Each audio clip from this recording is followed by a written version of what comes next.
Sementara itu pemirsa, Komisi 3 DPR RI soroti perlakuan Propam Polri saat memeriksa pelaku penembakan polisi di Solok Selatan, Sumatera Barat.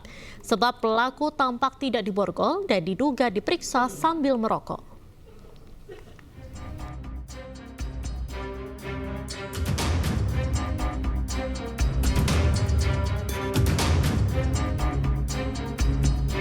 Komisi 3 DPR RI mengecam keras aksi penembakan sesama polisi oleh Kabak Ops Polres Solok Selatan AKP Dadang Iskandar yang menewaskan Kasat Reskrim Polres Solok Selatan AKP Ulil Rianto Ansyari. Ketua Komisi 3 DPR Habibur Rahman mendesak kasus ini segera diusut tuntas. Menurutnya, pelaku harus dihukum berat.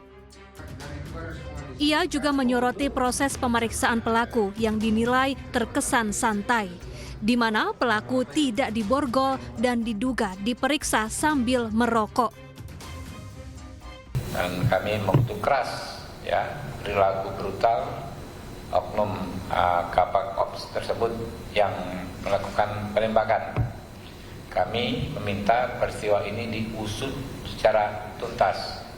Bagaimana pelaku dengan santainya berjalan ketika dibawa mungkin menuju suatu tempat di lingkungan Polda Sumbar yang bisa diputar, nanti teman-teman lihat ya. Saya kasih, dia berjalan tanpa dikawal, tanpa diborgol. Begitu di dalam ruangan terlihat sepertinya dia merokok dan menggunakan jaket, tidak pakai rompi tahanan, tidak diborgol. Ini propamnya bagaimana bekerja di sana? Standarnya seperti apa? Ini peristiwa yang sangat serius, membunuh orang dengan latar belakang dugaan dia membackingi tambang ilegal. Nah, harusnya seperti apa? Ini harus akan menjadi evaluasi bagi teman-teman yang di sana.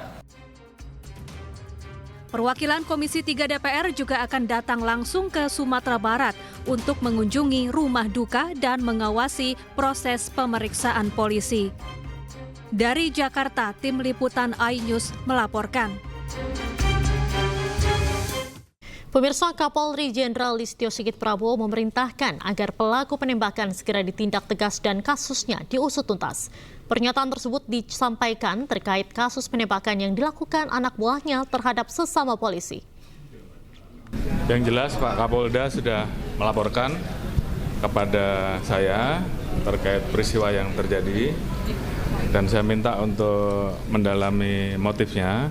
Namun yang jelas saya sudah perintahkan agar kasus itu diproses tuntas terhadap pelakunya, oknum, pelaku dari institusi, agar ditindak tegas apakah itu proses etik maupun pidananya.